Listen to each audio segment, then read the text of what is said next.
දාවිත් කියන ඊශ්‍රායලයේ හිටපු ශේෂ රජුව නිතරම යාඥා කරපු කෙනෙක්.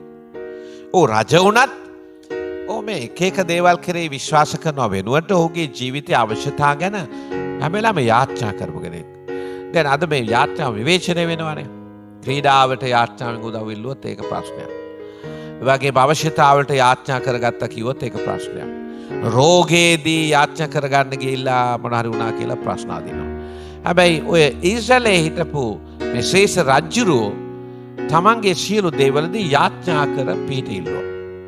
දැන් මේ කිතුනුව කරන යාඥාව තමයි බොහොම වැරදි. මේ අනිත් ආගම්වලත් මේ යාඥාව තිබෙනවා.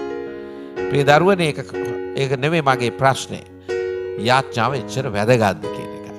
මෙතුමා යාඥා කළ මේ 11 වෙනි පදයේ කියනවා සමිඳුනි ඔබේ සත්‍යෙහි පමණක් ගමන් කරන පිණිස ඔබේ මාර්ගය මට පෙන්වුව මැනව.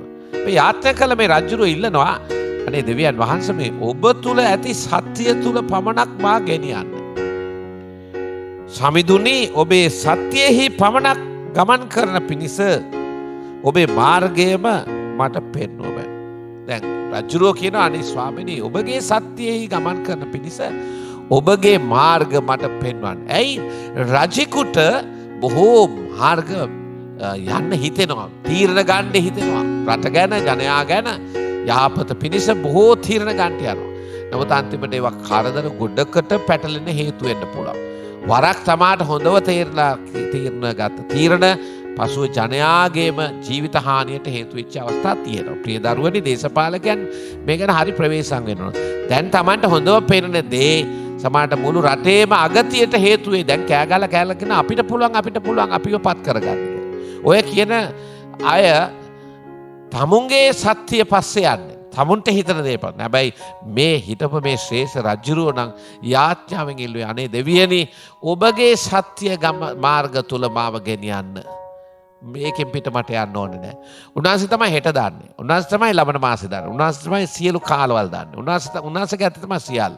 ඉතින් සමහර දේශපාලක ජනාධිපතිවරු අගමැතිවරු පත් වුණාම එතුමන්ලා අපිට පොරොන්දු දුන්නා. නමුත් එතුමන්ලාට හිතපු නැති විදිහේ ප්‍රශ්න රාශියකට ජීවිතේ මුණ ගැසෙන්නේ. ඒ නිසා හෙට ගැන දන්නේ නැහැ.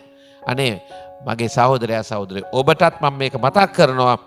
අපිත් මෙහෙම ඉල්ලමු සමිඳුනි ඔබේ සත්‍යයේ පමණක් ගමන් කරන පිණිස දෙවියනි ඔබගේ මාර්ග අපිට පෙන්වුව මැනව. එවිට ඔය එක එකනා කියන එක එක දේවල් මත හිතන්නේ නැතුව දිනපතා දෙවියන් වහන්සේගේ මාර්ගය අපිට යන්න පුළුවන්. තොර අපි අමාරු වැටෙන්නේ නැහැ. අපි ඉල්ලමු යාඥාවෙන් පිට ඉල්ලමු සත්‍ය වටහා දෙන්න කියලා. ඔබට ජේසුස් පිටයි.